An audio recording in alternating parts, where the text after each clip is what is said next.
Get ready to kickstart your journey to wellness with the ultimate guide in town. Welcome to Wellness Unleashed with Doc Stone. Join us as we journey through the realms of natural healing, where ancient wisdom meets modern science.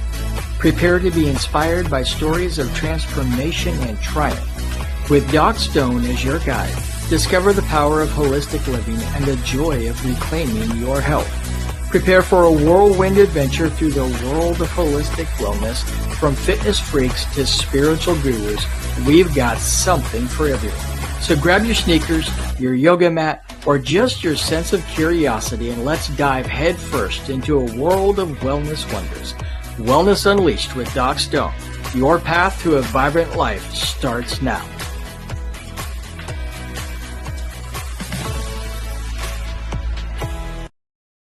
Well, hello, wellness warriors. Welcome back to Wellness Unleashed with Doc Stone. I am your host, Doc Stone.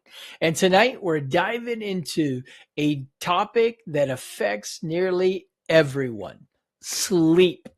Now, chances are that you're probably not getting enough of it. Good quality sleep is the cornerstone of health.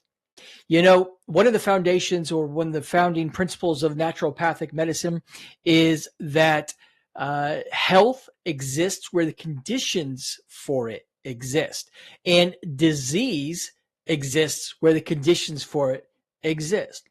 So one of the founding things that we can do in order to improve our health, or to create the environment, the condition for health to reside within our bodies, is to get that good quality sleep. Good quality sleep is the foundation, the one of the most important things that you could do, but it's oftentimes, I find, one of the most overlooked. It impacts everything from our mood and energy levels to our immune system. Yes, your immune system, and cognitive function. So as you can see, it affects a whole lot of your life and is really one of the big determining factors, on top of your nutrition and activity levels, that really contributes to your quality of life and whether or not you're going to be more susceptible to diseases, immune conditions, all of those types of things. So tonight we're going to explore why sleep is so crucial, and I'm going to share practical, natural, and holistic tips to help you reclaim your sleep and unlock your full potential. So let's start with the basics. Why is sleep so important?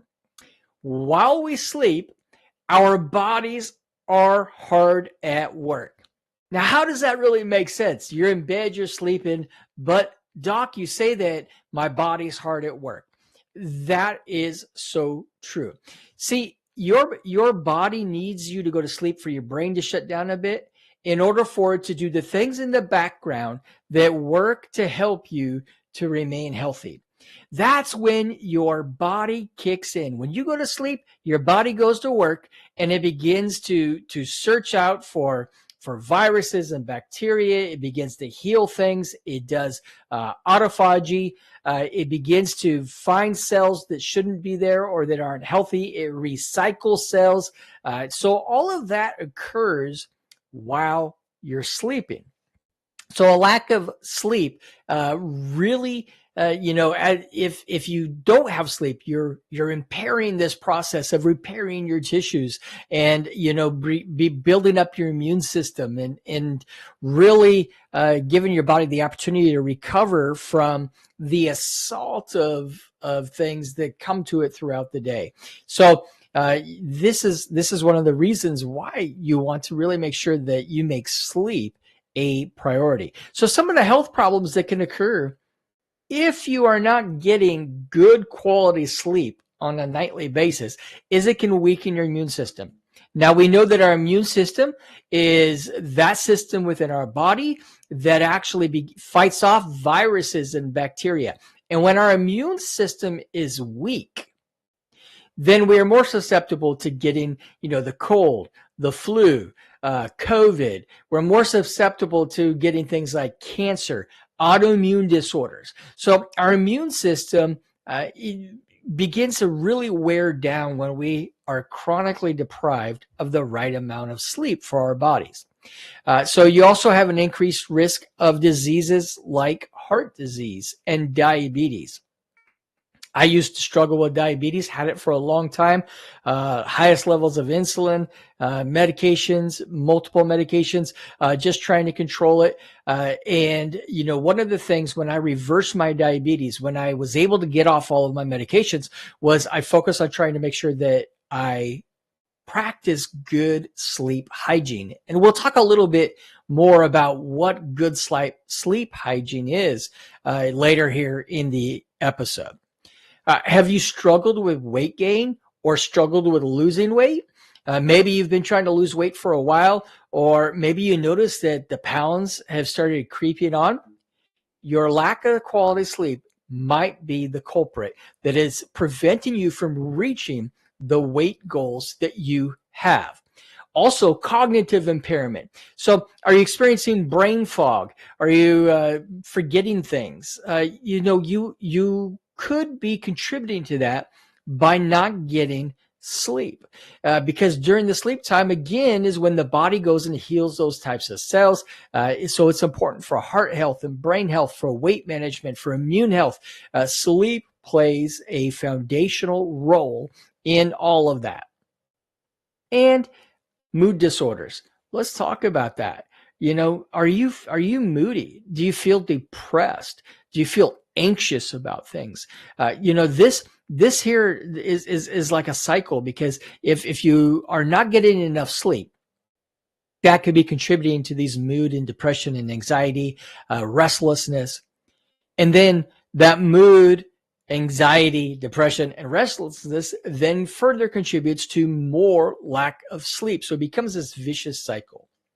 So if you're experiencing any of these types of things, you may want to take a look at really what is your sleep process, your sleep quality, and what are you doing? Are you actually thinking about your sleep?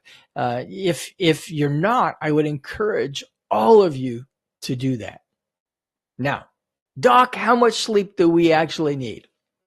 Well, individuals vary a lot, but professionals, studies show that while these individual needs might vary, that most adults require between 7 and 9 hours of quality sleep.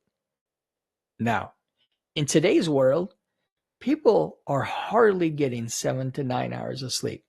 We have constant distractions. We have the internet. We have television. We have, synthetic lighting. We have all of these things that were created to possibly make our lives easier, to make work easier, to connect us with people across the world more, to make our lives more enjoyable.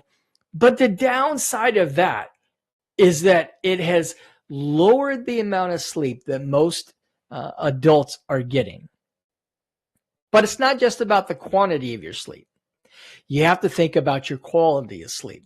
And what I mean by that is it's not enough to just be in bed for 7 to 9 hours.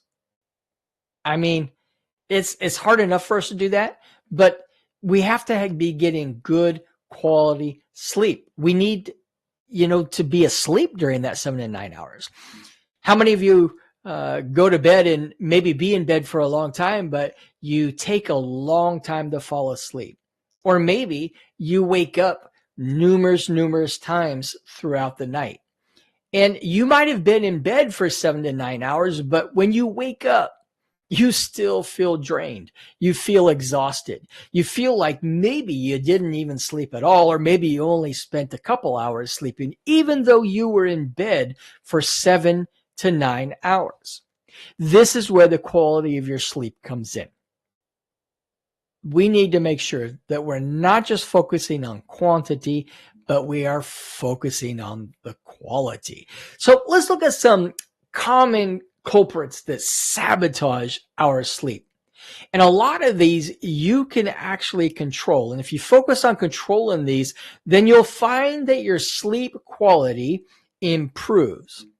And when your sleep quality and quantity combined together improve, you will almost undoubtedly find that your health improves, your energy levels improve, your productivity at work or at home improve, your relationships will improve.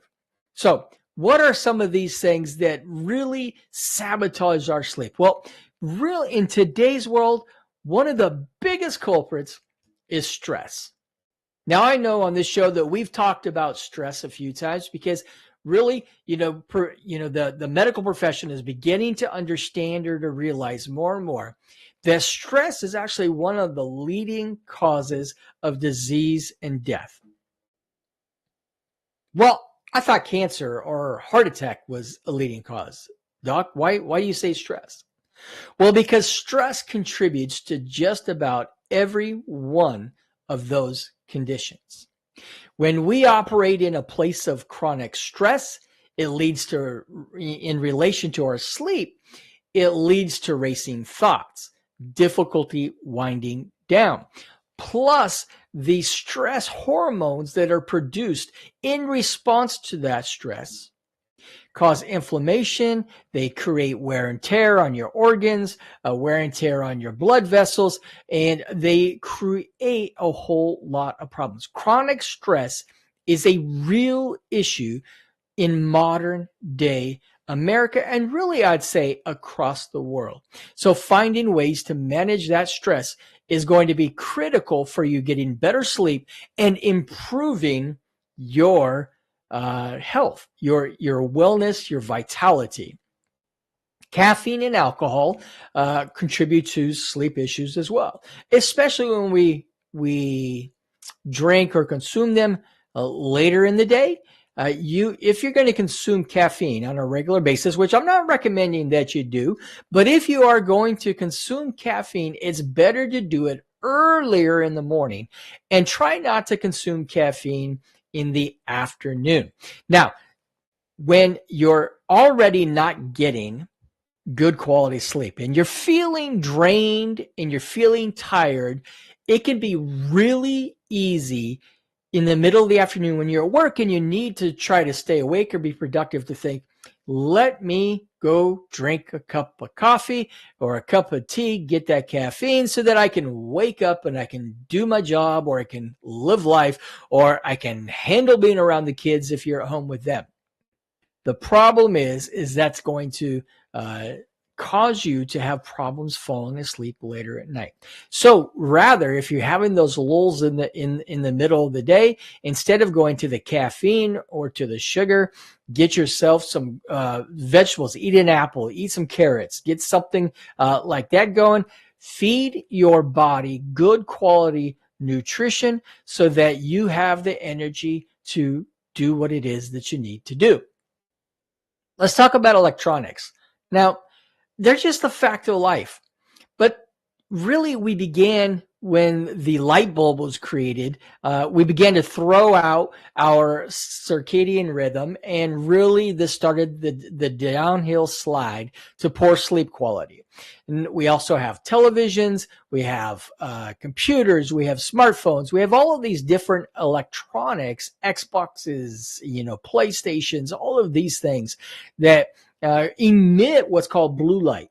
And blue light tends to throw off the hormones that help us to sleep, particularly melatonin, but it throws off our circadian rhythm.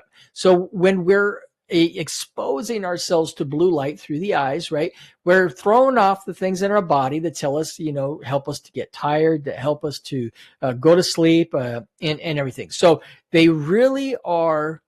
It's crucial that we pay attention, especially later in the evening as it gets dark outside, to how much electronics that we're using.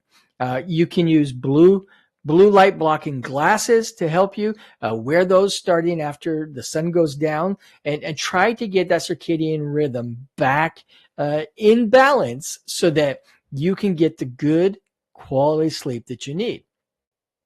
Another important part of getting sleep is something that affects you not being able to is an irregular sleep schedule.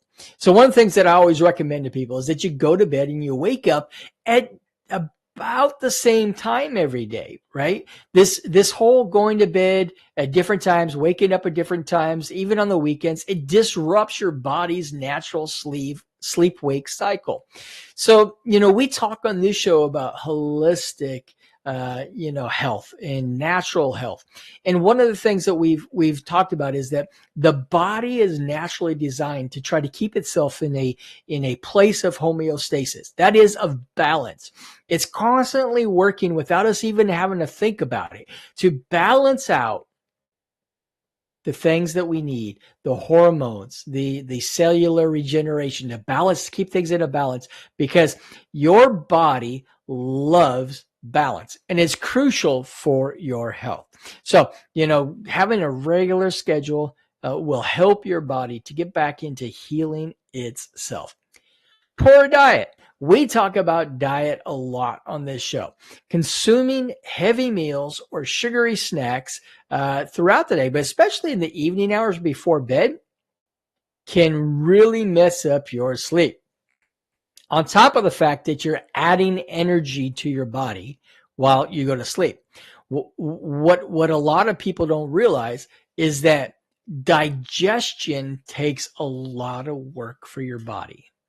So if you go to sleep and you got food in your stomach when you go to sleep, then your body, instead of putting its focus and energy towards the night stuff that it needs to do, like the autophagy, the finding out these cells, healing things, trying to reduce inflammation, that kind of stuff.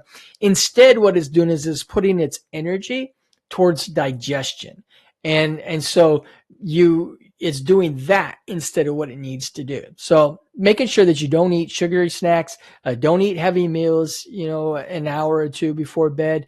Make sure that you're not going to bed in a place where your body is so focused on digesting stuff. There's some underlying health conditions like sleep apnea. That's probably one of the sleep disorders that you've heard mentioned the most. Maybe you've seen it on TV. People wear CPAP machines. But sleep apnea is basically where you have episodes where you stop breathing. And so what happens is that as you stop breathing, usually because of some type of an occlusion in your throat there, then what happens is your body wakes itself up. It's trying to save itself, because without oxygen, our brain cells start to die. We die. We have to breathe. So this is a part of the natural healing process of your body. It goes, danger, Will Robinson, danger. It recognizes you're not breathing. And so it wakes you up to cause you to take a breath, right? And so we want to make sure that if we have, sleep apnea, that we are doing things to help to reverse that. Now, we're not going to dig too deep into sleep apnea. Maybe we'll do a show on ways that you can support that naturally and holistically, but just know that can cause you to not be getting good quality sleep at nighttime and affecting your health in numerous ways. Restless leg syndrome is another common condition, and essentially that's just where your lower legs constantly twitch or moving a lot of times throughout the night, again waking you up. And then chronic pain can significantly impact sleep quality. Again, you want to make sure if you're having some type of issue or health condition, make sure that you consult with a professional, seek out a healthcare practitioner so that you can get these things addressed and improve not only the rest of your health, but your sleep quality. Now, let's get to the good stuff. Let's talk about some practical tips for improving our sleep. Okay. So here are some strategies that you can implement tonight. You don't have to wait until next week. You don't need to wait for, some kind of motivation or anything like that. This should be motivation enough. The fact that you want to live longer, live healthier, and have a healthy life. So let's talk about these strategies. First, establish that regular sleep schedule. Go to bed and wake up around the same time every day, even on the weekends. Try not to take the temptation to sleep in until 11 o'clock on Saturday morning, when you normally get up at 6 o'clock every day to go to work, because this will throw your circadian rhythm out of whack and it will affect you the rest of the week. So go to bed and wake up around the same time each day. This will help you begin to take control of and to regulate that circadian rhythm. Create a relaxing bedtime routine. Wind down with a warm bath. Reading, maybe in your warm bath, throw a little bit of lavender essential oil in there. Really find a way to help yourself to create a relaxing bedtime. Maybe it's reading a book or listening to calming music. I know that there's some tools out there that some people use to play, background white noise or the sounds of waves crashing on the beach to help them to get into that relaxed mode so that they can fall asleep easier. And then avoid screen time at least an hour before bed. I know with smartphones and TVs and everything, that's really, really hard. A lot of people, they'll be on their phone right before bed, or they'll be watching television, then it gets late and then they'll turn off the TV and go right to bed. And the problem with that is that because you've been allowing all this blue light that we talked about, then your body hasn't really released the hormones needed, specifically the melatonin, to help you to fall into that deep slumber. So try to eliminate the electronics at least an hour before bed. So just really avoid that. And then optimize your sleep environment. What do I mean? And all of this is part of a big term that you might hear oftentimes called sleep hygiene, right? So, how do you optimize your sleep environment? Well, first of all, make sure that your bedroom's dark. Again, light plays such an important role. And especially for those people who live in northern hemispheres where maybe it stays light until 11, 12, 1 o'clock, or even up in Alaska, maybe where it's almost 24 hours a day in the summertime. It's important to make sure that your bedroom is dark. Use darkening blinds, curtains, blackout curtains, whatever you need to do. I know lots of times in Alaska, they use tinfoil on windows in the summertime to help block out the light. But whatever you got to do, make sure that your room is dark. Make sure it's quiet. You don't need to have all kinds of, noise happening while you're sleeping. And then importantly, and a lot of people don't think about this, is keep it cool.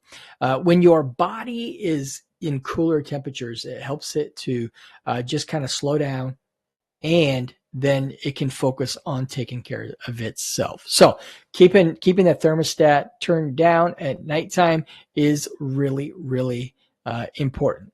And then invest in a comfortable mattress and pillows. Make sure that your pillows are supporting your cervical spine. Make sure it's comfortable. Make sure that your mattress is at a comfort or a firmness that's comfortable for you. Everybody is a little bit different. Some people like firmer mattresses. Some people like the more plusher mattresses, but find one that's going to support your body type, that is going to allow you to just kind of feel really comfortable when you crawl into bed and go to sleep. Because not only is it important to be able to go to sleep, but you need to be able to stay asleep throughout the night. Don't drink too much water or liquids, a couple hours before bedtime, so you're not getting up, to use the restroom, 5, 6, 7, 8 times per night, because you can't get into that deep sleep that your body needs if you're constantly getting up to use the bathroom. Just doesn't work. So practice relaxation techniques. So deep breathing exercises. We've talked about that before. Meditation or yoga can help to calm your mind. Have you ever laid down in bed and your mind just starts racing? And how easy is it for you to fall asleep when that happens? It's not. It's a challenge. You'll lay there awake, tossing and turning because your mind is thinking about this and that. So practicing, some mindfulness techniques can help to improve your sleep quantity and quality. It can prepare you for sleep. So, real simple. We've done this before, just with the breathing exercise. Maybe you don't really know how to meditate. Maybe, you're not into yoga. You don't know how to do yoga. That's okay. One thing that I know, that if you're watching this show, what you know how to do is breathe. Get it? Because if you weren't breathing, you wouldn't be watching the show. So really just begin to practice that type of box breathing that we've talked about before. Maybe breathe in for 4 to 8 seconds. Hold it for 4 to 8 seconds. And then exhale 4 to 8 seconds. Do that throughout the day, but then especially before you go to bed, just really take those deep breaths and find yourself becoming more mindful and really, relaxing yourself into that sleep state. So breathing exercises are great. That's also a great way to release stress. It's a great way to improve oxygenation to all of the different tissues and cells in your body. So make sure that you're practicing that on a regular basis. Manage your stress. Again, mindfulness, yoga, prayer, whatever works for you, whatever you find relaxing, find something that's relaxing, and make sure that you are managing that stress. Chronic stress kills. We've talked about some different things that you can do to improve your stress with like adaptogenic herbs, ashwagandha. We've talked about a lot. Those types of things. Make sure that you are managing that stress. Watch your diet. So avoid caffeine. I know I like my coffee, so that's hard for me, but I do not drink it in the afternoon. So I only have it in the mornings, and avoid alcohol before bed. Now, here's the thing. A lot of people go, well, isn't alcohol a depressant? So wouldn't that help me to sleep more? Yes, this is depressant, but no, it's not going to help you sleep more. You're not going to get good quality sleep. You might pass out, but it won't be good sleep because your body's going to be so working hard to detox your body from that alcohol. Eat a balanced diet. Food. Food is your best medicine, not any pill that the pharmacies give you. Food is your best medicine. So eat a balanced diet and avoid those heavy meals close to bedtime. And then consider natural supplements, ashwagandha being one of them that we've talked about. But there's also herbal remedies like chamomile. Chamomile is a very relaxing. You can do like a chamomile tea. You can do chamomile capsules even if you wanted to. But chamomile is a good one. And then valerian root is another really good herb that helps to relax and help you to fall into that deep sleep. And then, of course, melatonin is probably the one that most people know about.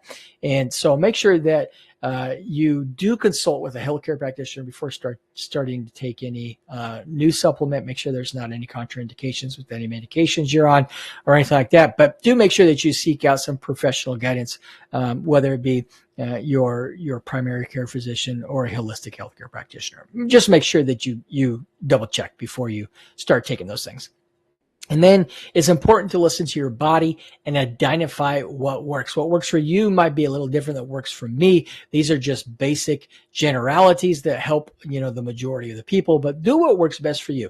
Improving your sleep is a journey. It's not really a destination, right? It's going to take time. It's going to take consistency. It's going to take you actually focusing on doing that, but be patient with yourself and celebrate the small victories. So when you do achieve a victory, whether it's a better night rest, maybe you get an extra hour of sleep than what you normally get, pat yourself on the back and celebrate that, and then continue focusing on doing those things that is going to help you. Okay. So it's important to listen to your body and identify what works for you and just continue to stay at it. Don't give up. Patience is one of the most important attributes you can have in improving your health, especially if you've been not so well or you've been sick for a very long time. If you tried these tips and you're still struggling with sleep, it's essential that you consult with a professional. Go see a healthcare professional. Maybe you have an underlying condition that you're not aware of, such as sleep apnea.